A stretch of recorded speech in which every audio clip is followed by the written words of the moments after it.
And good evening to our fellow listeners and followers. Today is Sunday, April 14th at 8:22 p.m. This is Federico Lines of States Rights Radio and Seth Hancock of Seth Hancock Reports. And tonight's episode, it's tax day tomorrow, brought to you by the unprincipled sanctioned robbery 16th Amendment. Also, get the book that details these two unprincipled amendments that includes the 16th, the Road to Liberty, bringing an end to the 16th and 17th unprincipled amendments, which is Federico's latest book. Obviously tomorrow, April 15th, tax day. It's it's that time of season where people pull out their hair doing doing taxes to hopefully, for the sole reason of maintaining their selves outside of prison walls. Hopefully people don't do it feeling like they're doing something patriotic, because it's not patriotic. This is brought to you by the year 1913. I've written about before. It was a very bad year, and now we're stuck with this income tax. We have the IRS. Some of our most the prime example is that we are not a free country anymore, and we need to get rid of these to get back to freedom. Yeah, you're right. These two amendments passed in 1913 paved the way for government to have rights and the federal government to have power and rights. And as Seth has pointed out in other podcast discussions, government doesn't have rights. Government doesn't have that power, and they have added this power astronomically, and all under the illusion of we the people, or in the 17th Amendment, the people get to choose their Senate representation. And as much as I oppose that, I oppose popular vote tremendously. I do not like the popular vote. I do not like what it entails. It entails anxiety and frustration and even corruption. And we have seen it in several states where this has happened. Do you want a national 17th Amendment to cover presidential elections? No. So thank God we still have that electoral college vote. With the 16th Amendment in hand, I do point out in my second book, The Road to Liberty, where the national government has I haven't denied the federal government's role in taxation. Federal government can do taxation indirectly through trades, through tariffs, post office fees, stuff like that that's indirectly affecting the states. But when they start affecting directly and pass the burden on other states to cover those taxation, there I have a problem with. For example, the Interstate Highway Act. I don't believe that Floridians have to pay for a railway from LA to San Francisco, or from Springfield to Chicago. Or even right now, the Francis Scott Key was unsure that it's loaded up with federal aid and federal transportation aid.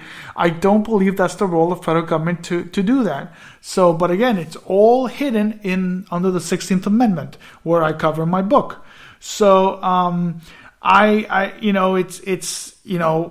call it the Sanctioned Robbery Amendment because it's sanctioned by it was ratified by 2/3 of the states.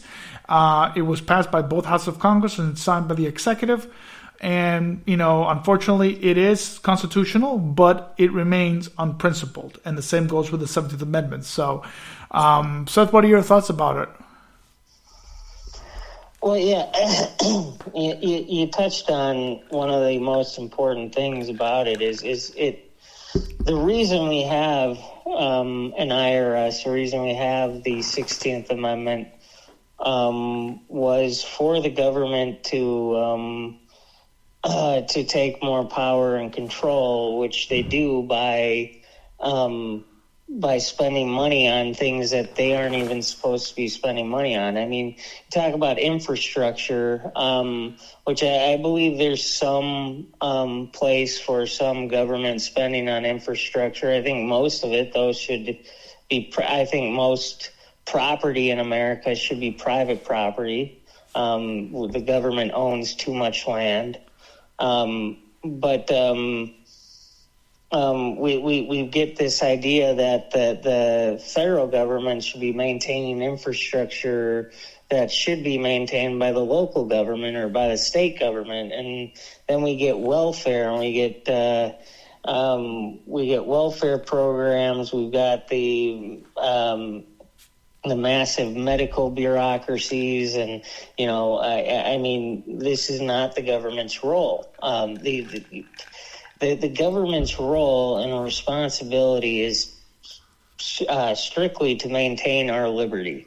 That's what it was supposed to be at the founding, which, what that entails is, I think, basically having a justice system so that, we can prosecute criminal acts. But outside of that, there's not supposed to be a whole lot of government involvement in our lives. So if we want to maintain this massive government that wants to spend money at will and wants to, quote unquote, take care of people, then we need the 16th Amendment. We need the income tax. But if we want to actually have a government that sticks within its limited role, we don't need an income tax. We don't need anything more than, say, tariffs, maybe some user fees and things like that. But this is why most taxation is theft. I know I've been more libertarian for a while, and there's always that taxation is theft line. And most of taxation is theft. It's confiscatory. It just says the government has a right to this percentage of your income, and the government can decide next year that they want a bigger slice of your income. This is not the mark of a free country. We need to end this, which requires repealing the 16th Amendment. But it also requires people, American citizens, taking ownership over their own lives. Because if you want the welfare state, then there's going to be this taxation. But to actually be honest on that, I also think, I think about specifically COVID, and 1913, was a bad year, got the 16th and 17th Amendment. We also got the Federal Reserve.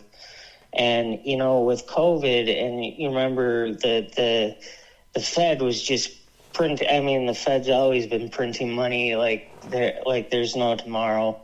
But they went into hyperspeed and printing money. And it makes you think, why do they tax us if they think they can just print money to fund whatever unconstitutional spending that they're going to be spending money on?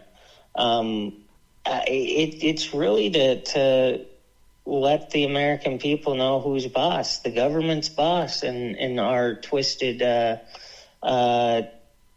modern system. Because, the government doesn't think there's anything wrong with just printing money out of thin air. So why are they taxing us? That's another thing that just shows you what the tax system is about. It's about controlling us. It's not about anything other than that. Well, we can go back and see what is the role for federal government to do it, to tax us. And that's why in the beginning, the Social Security Act of 1935, it was going to be overruled by the courts until the Solicitor General told the Supreme Court that, oh no, wait, it's not a fee, it's a tax. It's a tax on the payroll tax, so that's why it's constitutional, and that's why they've allowed it. And the same thing with the Affordable Care Act. They at first said it was a fee. It was going to be a fee. And if that was still the case, then they would have overruled it, and they would have overturned the Affordable Care Act until, again, the Solicitor General said of the Obama administration, oh, no, it's a tax. It's not a fee, it's a tax. All under the Sanctioned Robbery Amendment. Remember, and the thing is that, many people don't know the language of it. It says from whatever source derived. It's from wherever government can find their clause, they'll tax it. Either if it's a 401k or 403b or IRA or your gas tax, your food tax. It's from whatever source derived. Now, as much as I don't agree with Benjamin Cardozo, very liberal justice appointed by Herbert Hoover, I do have to say that I do have to agree with him when he said, when the Supreme Court was reviewing a law, that Congress said in 1918 that stock dividends are not a source of income and should not be taxed. I'm sorry, no, I take it back. Congress said that stock dividends is a source of income and should be taxed, while the Supreme Court stated in 1919, Eisner versus McCumber, and I think there's another ruling with the same kind of premise, said, oh, no, stock dividends are not a source of income because it's stock dividends and it's not a source of income, so it should not be taxed. It doesn't matter. It's from whatever source derived, Congress has a right to put a tax on it. So let me ask you this question. Is gas tax not a source derived? Is the food tax? Are those not incomes to be taxed? So you see how warped the federal government has become, whether it's the courts or the Congress. Congress did it correctly because that's what the amendment says, but the court said otherwise. You see how warped it is. How it's so they want to confuse us. So they want to say, and this is the problem, that we've given too much power, too much language freedom for the government to interpret. And that's one of the issues that I present in my book, that government, it's giving us too much warped insanity. And that's why I don't believe that the federal government has a right to place any direct taxation. Now, of course, with the 16th Amendment, it does, with the creation of the Revenue Act of 1913, establishing the income tax, and all that. But even if you take out the Revenue Act of 1913, federal government has no right to place that tax on its states and its people. It does not. It's just something that progressives, in those days it was the progressive Republicans, now Democrats see the genius of it, and of course they don't want to repeal it. Republicans, libertarians, I know my pal Seth is a libertarian, and I won't judge him for that, but libertarians and Republicans are not also seeking a repeal. They're looking to put a Band-Aid on the bleeding and pass a balanced budget amendment or tax reform or tax cuts. And quite honestly, or Ron Paul and Rand Paul saying audit the Fed, abolish the Fed. Those are just putting a Band-Aid on the bleeding, but the bleeding will still continue. You want to get rid of the Fed? You must repeal that amendment. You want to audit the Fed? You want to get rid of the IRS? You must get rid of this amendment. That's the only way to really stop the bleeding and scar it up. That's the only way. But unfortunately, there is not. I mean, as much as I respect Ron Paul and he had the right mind, but he really just found a catchy phrase of audit the Fed and audit the Fed and banish the Fed. I forgot the other word, but audit the Fed. But he just found a catchy phrase. So we really have to because again, it's hurting our economy. It's hurting us, the citizens, on this. And putting a Band-Aid is not going to help us in any way. Yeah, and I'll say this about like Ron Paul and the big problem here is that we're such the American people don't have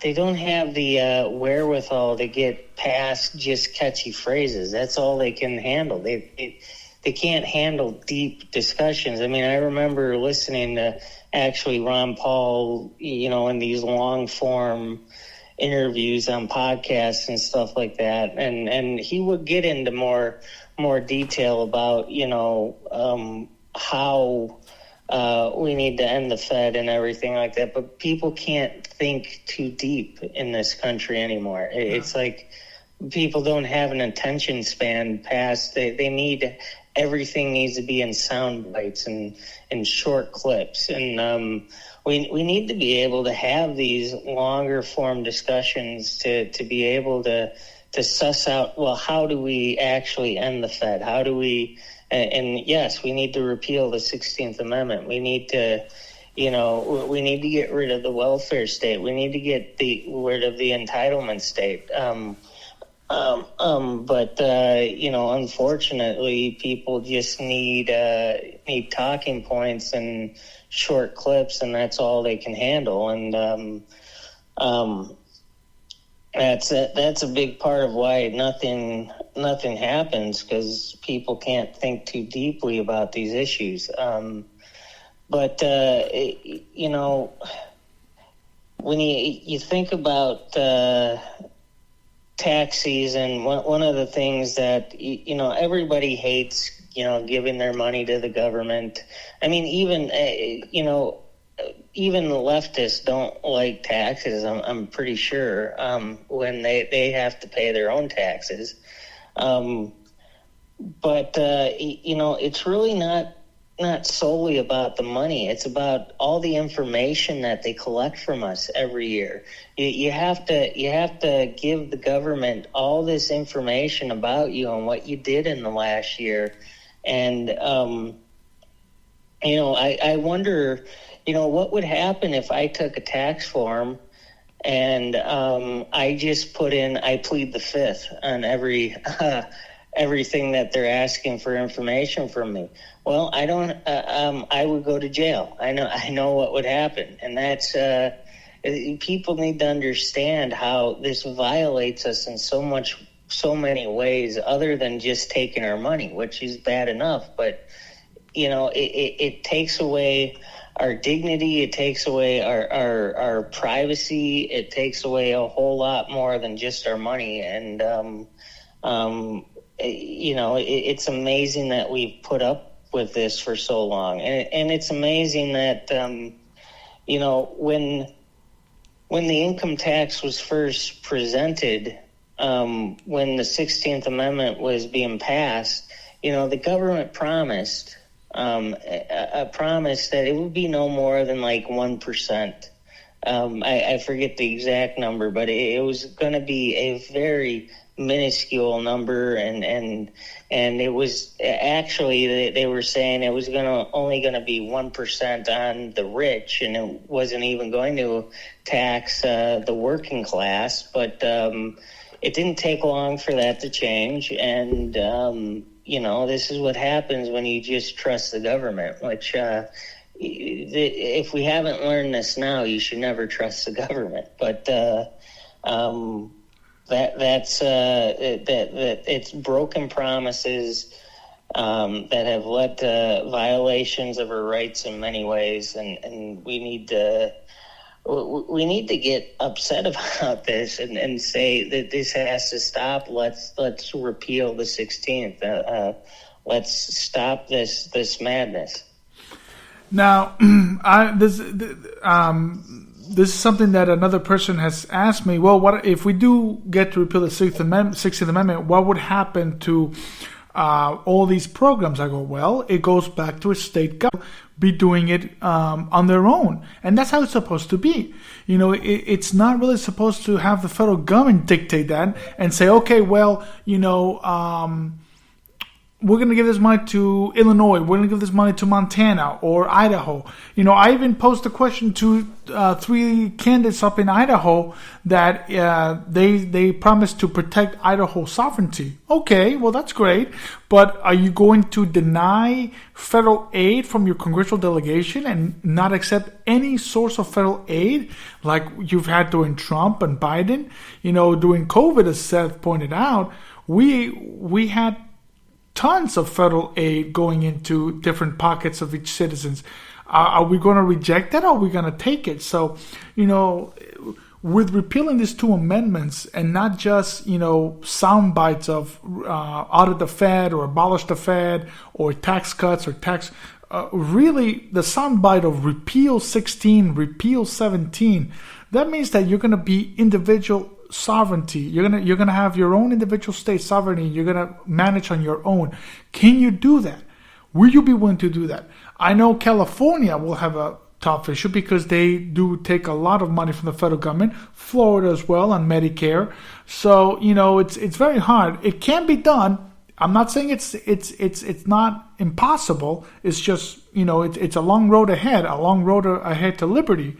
But I think it can be done. It's just that, people really have to understand that, federal government is not here to find a solution. Neither is the president or Congress or the high court are not here to be our solutions to our problems. Federal government is the problem. That's one line of Reagan that I like. Federal government is not the solution to our problems. Federal government is the problem. Not even, because I can rely on my state government. I can rely on my local government. That's fine. I don't want to rely on the federal government because I don't believe those are powers left to the federal government. So, it's quite unnerving to see. And then, attach it with the 16th Amendment and 17th Amendment. You had Ted Cruz sponsoring a national or an amendment sponsoring an amendment to the National Aviation Act that he's wanting to have senators have Secret Service protection while they travel. Oh, that's nice. So now we have to pay for your protection? We, citizens of Florida, Illinois, Montana, have to pay for the senator of Texas and all senators all across the country? No. I mean, this is the arrogance of both amendments, and it's not their money, so they don't care. It's other people's money. It's not their money. So this is something that people have to understand. This is not their money. This is our money, and it belongs back to our pockets. I also put another question out there, another statement out there in my book. The people and the government were too quick to repeal an amendment to return an old vice, and yet we cannot repeal an amendment to return our own wallets? It's ludicrous that, we got our 21st Amendment back, but we cannot get our wallets back. It's just insane what people are just too dumbfounded or too not thinking straight that this is not right, this is not fair, and it's costing our money down the drain.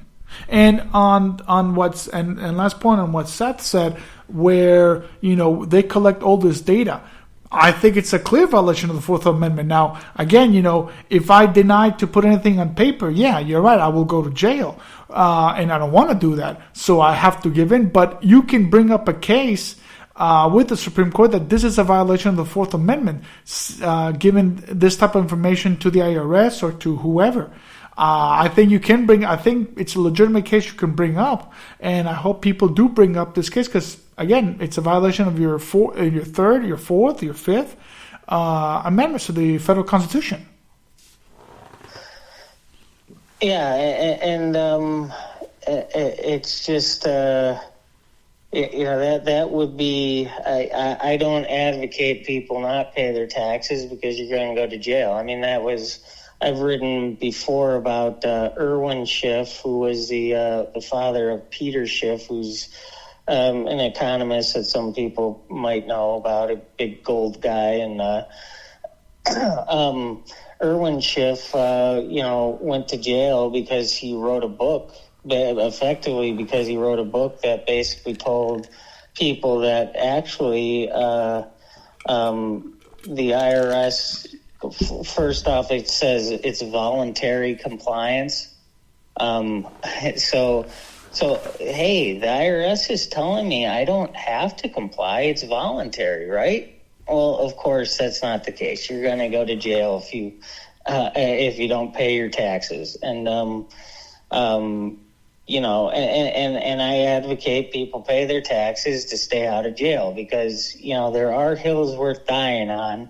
But you know, money is not one of those things. You know, it is my money. I'm pissed off every tax season when I have to see, because I'm contract, so I always have to pay in during tax season, where as a lot of people, they get money back, so they might actually enjoy tax season for some strange reason. But we need to find a way to legally fight this, where we keep ourselves out of jail along the way, and it'd be interesting to see if we could bring a case where, you know, like myself, you know, I do my taxes every year. I hate it. I don't want to do it, but I do it. But can I, you know, bring a case and say, hey, I don't want to give all this information up every year, and ask the courts to stop it. I mean, unfortunately, our system is so corrupt, and that includes the courts. I don't know that it would go anywhere, but we have to try. And just, you know, you just consider what's going, and you know, we talk a lot about politics and the two parties illusion. I mean, it's one party. It's really one party split off into two branches who are working together to destroy us. I mean, Democrats and Republicans are basically the same. And I just want people to consider, you know, when Biden got his, you know, what was it? He was looking for like $80 billion for new IRS agents over the next several years. And then the Republicans got a bill passed where it was only going to be $60 billion for the IRS in the next several years. And the Republicans came out, see, we cut the IRS. No, they didn't cut anything. The IRS was below $10 billion before that. I mean, it's a big game. It's a con. They both parties lie to us constantly. And now we've got this, you know, growing IRS bureaucracy that is just there to steal our money, and people don't wake up to this. We need to start holding these people accountable, and we have to understand how we're being constantly lied to about everything. Yeah, you know, always the party in power, whether it's in Congress or the executive branch, they always use this as campaign. I'm sure that in 2012, the Obama phone was also paid with taxpayer money to give cell phones to registered voters in Ohio. And if you remember the Obama lady, I got an Obama phone.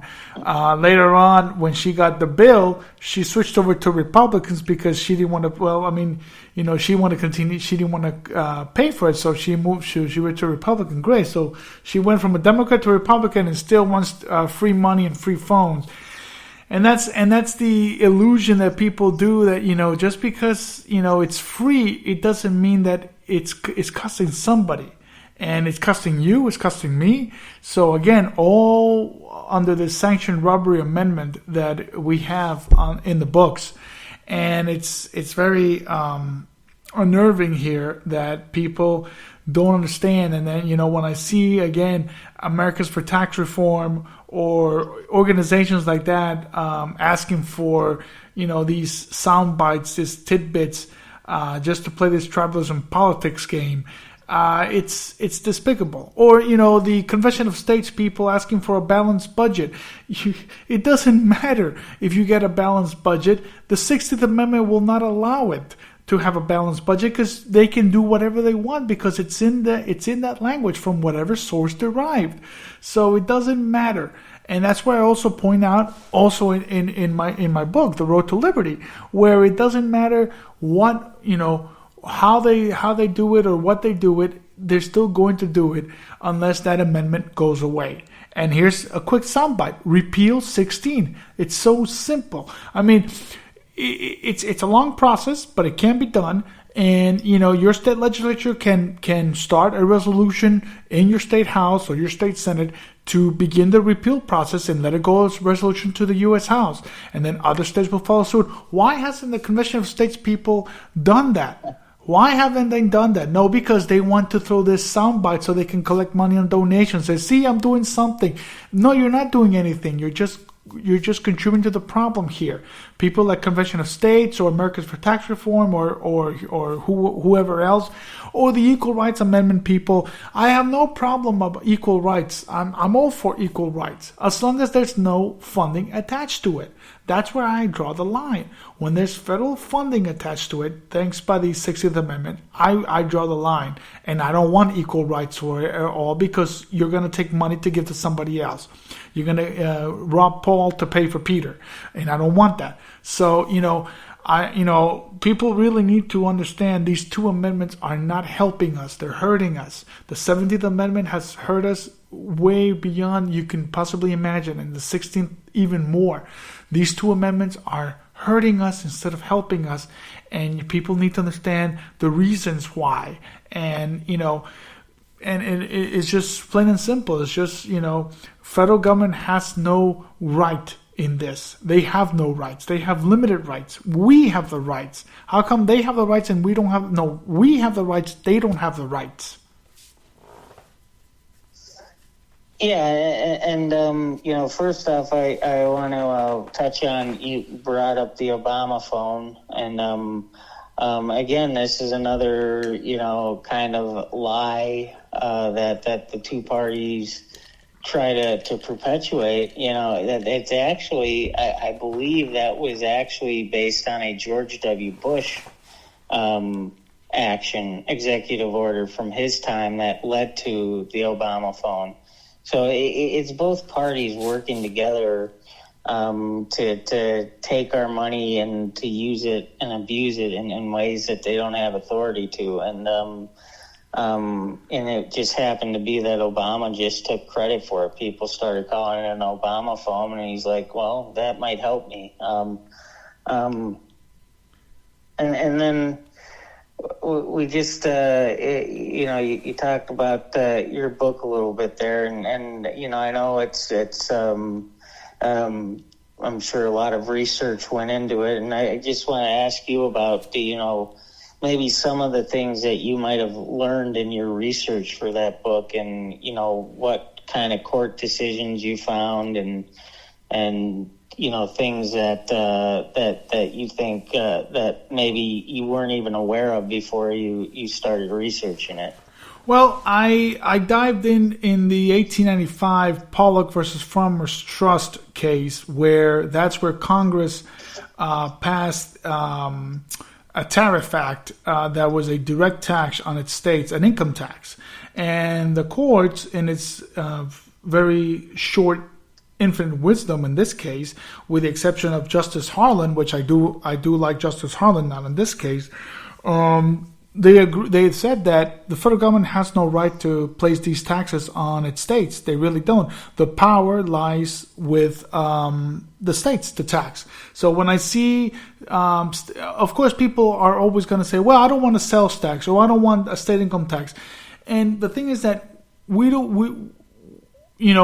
that's fine if you don't want a state income tax, but a state can have it no matter what because they have to collect revenue. It's the federal government that should not collect revenue, either as a protective status or a revenue status. Federal government is not there to collect revenue from the states. So if it wasn't, in that same ruling, the dissent of Harlan, he kind of led the way to enter this 16th Amendment, where he actually proposed that the only way to have an income tax is through the amendment process. Well, gee, thanks so much, Justice Harlan, for giving a leg up to the progressive movement. And now we're stuck with it because, of course, the progressive movement put the leg up. And, it all started while William Howard Taft was president. Now, I think William Howard Taft was in favor of this. Because of the Bull Moose Party and the progressives and the TR movement. But, when you give a leg up like that, you're going to hurt more. So, I mean, it's fine if you want to be honest about it, but it's really not right to propose such an amendment to the national constitution, particularly this type of amendment, or even women's rights amendments, the women's rights to vote amendment. I mean, I want women to have rights to vote in all 50 states, but do we really have to make it national? Because prior to the 19th Amendment, states like Massachusetts, New York, New Jersey, Montana and Wyoming were the first states to allow women to vote. Can you believe it? Montana and Wyoming, cowboy land, the macho cowboys, and they allow women to vote. You had the first woman in Congress come from Montana. So, yet again, I know that there's going to be some backwards people in southern states, the Bible Belt, the Midwest. But, in due time, they will see the wisdom of other states giving women the right to vote and progress. But I don't believe that, a national amendment is the key in this thing. Now, with the sense of slavery, it's a touchy subject here. Slavery is a human rights violation. Women were not slaves prior to the 19th Amendment. Women could own property. Women could own businesses, and they had rights. They had due process rights. Lizzie Borden had a trial for the murder of her parents, and she was acquitted. So, in the sense of a national amendment to abolish slavery, yeah, because slavery was a human rights violation, and I do have to agree with a national amendment. It's a shame that states couldn't do it on their own, and slowly states, state by state basis, they would abolish slavery, that we had to do a national amendment, but I think it was due time. But as far as a women's right to vote or a taxation amendment, I don't, there is really no reason behind it, or even a Prohibition Act. There's no reason behind it on that. So, but on that ruling itself, Pollock versus Farmers Trust, is where I really realized that the federal government has no right to tax its citizens on the source of revenue. And of course, with the help of Harlan's dissent, paved the way for the 16th Amendment, and now we're paying for it. And then there's other rulings come to play where, certain states did not want to accept any taxation onto the states. But again, Scalia, who is a very constitutionalist, had to side with the 16th Amendment, saying, hey, listen, it's in the Constitution. We have a right to tax you no matter what. We have a right to collect your revenue on your state. So there's really no reason behind it. So again, because they paved the way with that amendment dissent, we are paying for it now, and it's very sad. Yeah, and that goes to show you that really the Constitution has been severely undermined because of the 16th Amendment. Like you brought up the Pollock versus Farmers Loan case, and the income tax was viewed as unconstitutional several times before the 16th Amendment, and the 16th Amendment that gets passed, and it's the First Amendment that gives government rights, this is really like I've written before. 1913 was the year that the American Republic died. I mean, it started laying the groundwork for all the insanity that we're dealing with today, and we have to understand how these precedents have been set, and we need to get rid of these precedents. You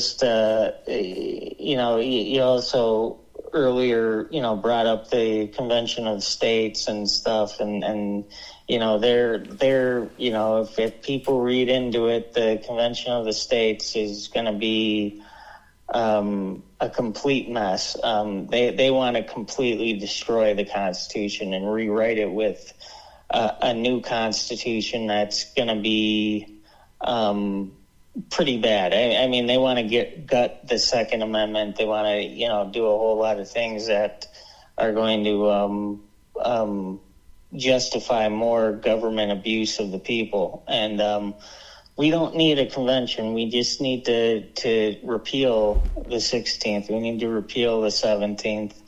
And then, once we do that, then we can end the Fed and get back to sound money and gold and silver backing our currency. And but we don't need a convention. We just need the will of the people to understand these things and fight for repealing these ghastly amendments.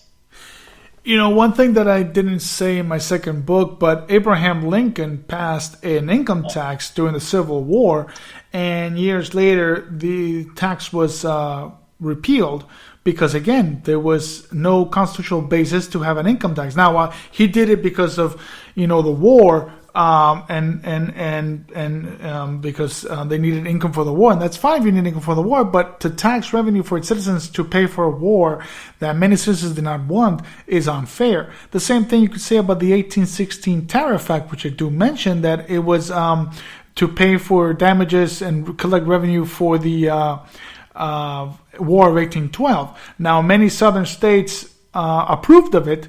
Many northern states did not. But that's because many southern states wanted the money. And, it's funny that it's mostly the southern states that become more dependent than the northern states. And that's where you get that sense of dependency, where now it's mostly the northern states that become more dependent. No, I take it back. All states have become dependent because all states want that money. All states want that federal aid for whatever. If it's a natural aid disaster relief fund or welfare aid or whatever, or healthcare aid, they want that money. So it's all states. We went from an American Republic of sovereign states to an American Republic to American democracy of dependent states. And it's so sad to see that we've actually become dependent of the federal government and dependent from within each sovereign state. And it just is. And then, as far as a convention of states, yeah, we don't need another constitutional convention. We had one in 1787 to have this constitution. I think, did we really need it? The Articles of Confederation gave more power to the states and had a very limited and small federal government. I think. It's my dream of my dream of Constitution. But yet again, they changed it because of the slavery issue. And then it was supposed to end slavery, but yet it did not because you had that 3/5 compromise within that 1787 Constitution. So it didn't really help us anyway. So another convention will not help us. Right now, Governor Newsom of California is proposing a Second Amendment, a review of the Second Amendment for more gun control legislation. So that's where you're going to get your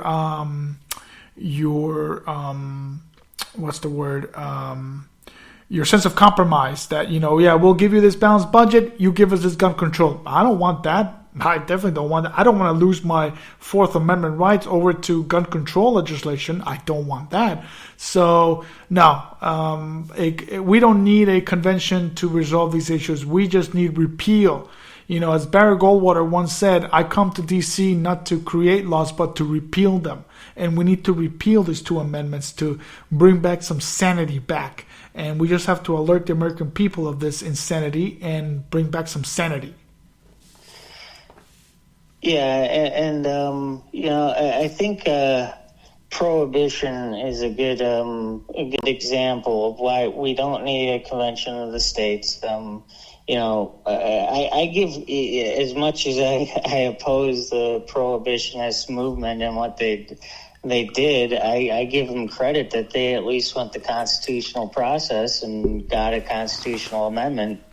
And when we woke up to reality that this was creating more problems than solving problems, we repealed it. So there is no need for a convention where they're going to just completely destroy the Constitution and rewrite it. And we just need to get rid of. We just need to repeal the 16th and 17th, and we have a prime example that it can be done. We repealed prohibition. We repealed that stupid amendment. So it doesn't need to be too complicated. We just need to follow the Constitution and the guidelines, the framework that the founders crafted, and we can get rid of the IRS if we really wanted to. And nobody likes the IRS. I mean, let's be honest. Does anybody really like the IRS? But yet nobody wants to do what I think it's a rather simple process, but it just requires the will of the people, and it also requires the people desiring liberty. That means we need to end the welfare state, the entitlement state. We also need to end the military-industrial complex and being the policeman of the world.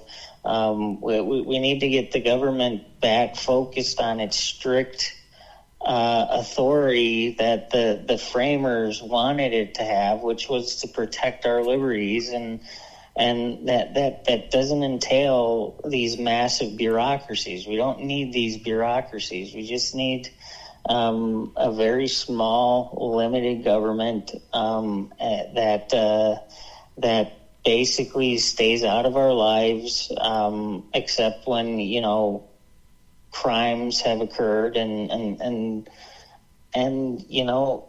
this doesn't fix all our problems, but it allows us to start fixing the problems in our own lives, instead of relying on the government to do it for us. And that's just that starts with the people desiring liberty. And unfortunately, we're in another election cycle where everybody's just so, if we get our guy in, everything's going to be great. And that is, it's just mad thinking, in my opinion. We don't need to concern ourselves with the presidential election as much as we need to concern ourselves with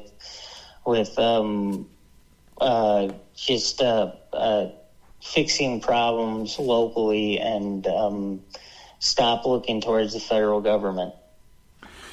Yeah, and with that note, I mean, as Seth has pointed out a couple of times in this segment and then previous segments, episodes, where, till then, continue, obeying the law and paying your taxes.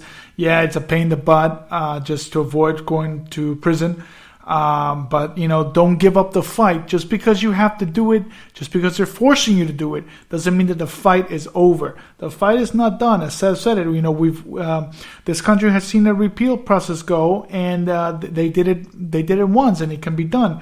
It's a long process, but it can be done. But many people again have asked me, well, what about all that money, all those agencies? Well, they will have to go back and find some real jobs and locate, and get out there to do some jobs. So, we don't need a Department of Agriculture. We don't a federal Department of Agriculture or federal Department of Energy or transportation, for that matter. One last point, Seth, the whole Interstate Highway Act. Many people don't realize that was a copy of Nazi Germany. It wasn't really for us. It was to have a military-industrial complex, and for the whole basis of national security. As James Madison vetoed a national public works bill, they should never come to play. But again, with the Sixth Amendment, they do this and they get away with it. And then we are paying for it. We're going to be paying for that Francis Karki Bridge. Or I would probably think they'll call it the Sarbanes-Agnew Bridge. Two liberals from Maryland. So, we're going to be paying for that bridge when they come to construction because, again, the congressional delegation from Maryland will love to accept federal funds to rebuild that bridge and other bridges like that. So, it's until then, folks, unfortunately, pay your taxes. It's the law of the law of the land, the Constitution. It's constitutional, but it's unprincipled. But don't give up the fight. Call your state rep, call your state senator, have them propose a resolution to get this repeal process going because it's affecting you more than you think, and you need to bring back some liberty back to your state, back to your lives. Until then, pay your taxes, but don't give up the fight. What say you, Seth? Yeah, just remember taxation is theft, and the government has bigger guns, so you should pay your taxes, but remember that it's theft, and that's why we need to get serious about fighting it. We need to stop playing these political games. Like I said, the Republicans claiming that they cut the IRS. No, they didn't. They allowed a slightly smaller increase than what originally was proposed by Biden.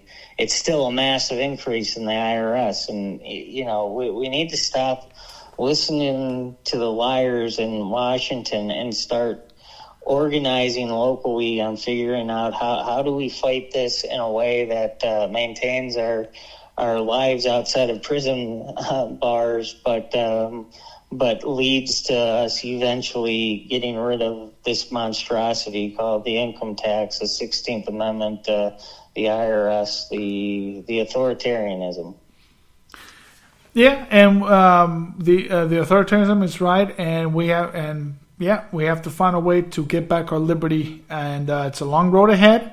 But it's a long road that will lead to liberty, and people will just have to get on it. So again, if you're interested in my book, go to Amazon, The Road to Liberty, bringing an end to the 16th and 17th Unprincipled Amendments. I know Seth has wrote a couple articles on his website Substack. To take a look at those articles and keep that road to liberty clear so we can have a clean road ahead. With that said, see you all guys next week, and have yourself a great night. Good night.